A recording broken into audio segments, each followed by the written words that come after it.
Welcome back to Book Club Preview. I'm Michael, and today we're looking at the fourth question in What If? And this title is called New York Style Time Machine. And it says, if you were in a New York style time machine, which is if you were to travel back in time, let's say you traveled back 1 year, the Earth would actually be in a different spot 1 year from now, and it'd be a different position.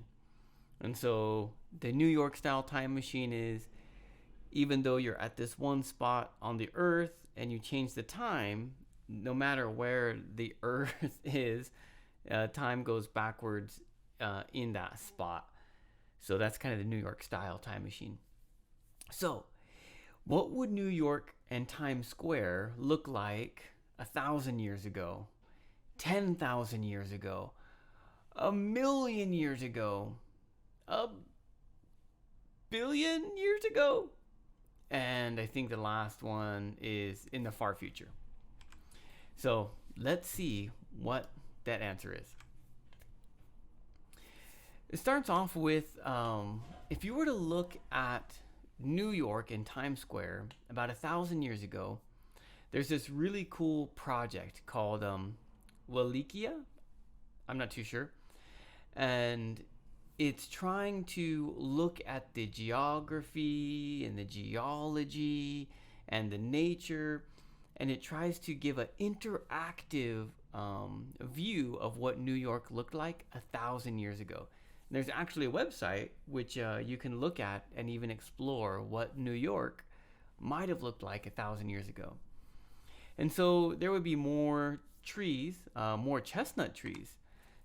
There would be more bears, more wolves, a bunch more chestnut trees, which is kind of sad because this kind of fungus from Asia came over to Europe and killed some trees, and it came over to America and killed a bunch of chestnut trees, and actually still is slowly killing chestnut trees all across America. And there's a huge thing on how to stop it. One thing you wouldn't find, though, are worms, which is really weird. But you wouldn't find worms in America or in New York 1,000 years ago because 10,000 years ago, it was all covered in ice. There were huge glaciers, these huge ice pieces, ice land masses, really, that were moving across the earth. And I guess they killed the worms. He didn't really go into any specifics there, but he kind of talks about that. But if you look back 100,000 years ago, you would have some really, it would be about the same as it is today, but there would be bigger animals. There's like this protohorn. I can't remember. But some kind of deer that was really fast, like 55 miles an hour fast, that could do that for a long time. But there were also crazy animals like the saber-toothed cat. Maybe it's like a saber-toothed tiger. Dire wolves. Ooh, man, and some other things that this animal had to run away from. So 100,000 years ago, around the same kind of environment, but just bigger, scarier animals. If we looked back 1,000,000 years ago, it'd be very kind of the same. And this is what the author says. I don't know if this is true or how true this is, but this is what he's kind of guessing in his research. It'd be about the same as Wallachia, but there'd be one addition, and that's this really large hyena. And this hyena's name is called the One Who Saw the Canyon. And I'm not sure why it's called that, but he crossed over from Asia or Africa to America.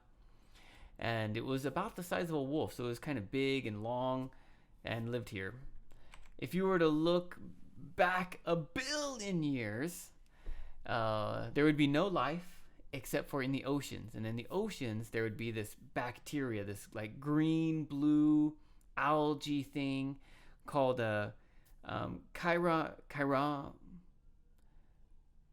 I'm trying to pronounce it, sorry. Canobacteria, which was one of the first things to breathe in carbon dioxide and release oxygen, which oxygen is a really dangerous chemical. It's actually kind of a poison in a way. But they would breathe in carbon dioxide, and exhale this poison, which now we live off this poison and breathe out carbon dioxide, which is crazy. But during this time, there was the Great Oxygen Catastrophe, which is this bacteria is shooting oxygen out into the air and killing a lot of other things. Because that's what oxygen does. It burns stuff. And that leaves us with the last idea, is the future. Okay, what was the world going to look like a million years from now? And the author says, well, we'll probably be dead. There'll probably be some other ice age or something that happens. Maybe we'll have escaped off of Earth, be living on the moon or other planets. But if not, and there's other creatures living on the Earth, they'll be able to find human culture and civilization from our plastic. Because plastic is not going away. So maybe some kind of creature will learn how to eat plastic, but who knows? And then finally, far future after that, eventually the sun will get so hot, it'll cook the earth and all the oceans will turn into a cloud of water, which would be like boiling air, water all over the surface of the earth. Everything will die, and eventually the sun will expand and destroy the earth and explode and turn into a black hole. And if the humans have escaped, and well, actually, even if they haven't escaped, but the dust from New York will be blown across the entire cosmos, or at least the entire universe, and that dust will be everywhere. That is how the author ends. Some vocabulary. First one, confederation is like a group or a team or alliance. And so 1,000 years ago, there was this group of tribes, Native American tribes, that were a team together, but they weren't the same tribe. Blight is kind of a disease or fungus or bacteria or virus that kills some crops or even humans. Just some bad disease or something. And a blight came from Asia and Europe and killed this fungus that kills all these chestnut trees. Thousands of chestnut trees, maybe even millions, all across North America have just been devastated by this fungus that's killing them. It's kind of sad. And that brings us to a glacial erratic. Erratic is something kind of random or different or something you can't understand. And so imagine you're walking in a mountain or in a park, and suddenly there are some tiny rocks, and then on top of those tiny rocks is a huge rock, and it looks like that there's no other rocks around. You're like, what? How in the world did that get there? Now, in some cases, humans could have brought it there. But most times when you see that in nature, it's from when a glacier picks up that rock somewhere else, and it goes and it drops it in a different location. And that is called a glacial erratic. Sorry. And I believe the last one here is esker. And esker is kind of a ridge, really next to a river, in a field, wherever, that's from like gravel and rocks that were put there from like a river or something. But you're just it's like flat, or it's like a river, and then there's just like this ridge, this bump, this groove. One more, pulsating. Pulsating, you might know, is like a light going whoa, whoa, whoa, whoa, whoa. It could also be a sound going whoa, whoa, whoa, whoa.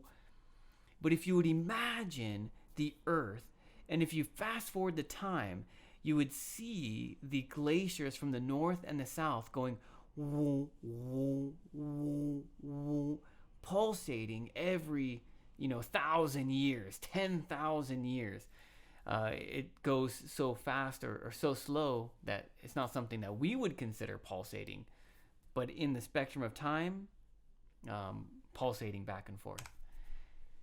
And that leaves us with our discussion question. Do you think humans will ever travel the stars? Will we escape our galaxy or our solar system? What do you think? Or will we be stuck here? Maybe like Elon Musk or Jeff Bezos, maybe we can go live on the moon, but that's as far as we'll get. How far do you think humans will get in the universe? Do you think humans will travel the stars? And of course, please make your own discussion question. That is all the time that we have for today.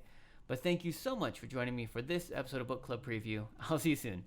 Bye-bye.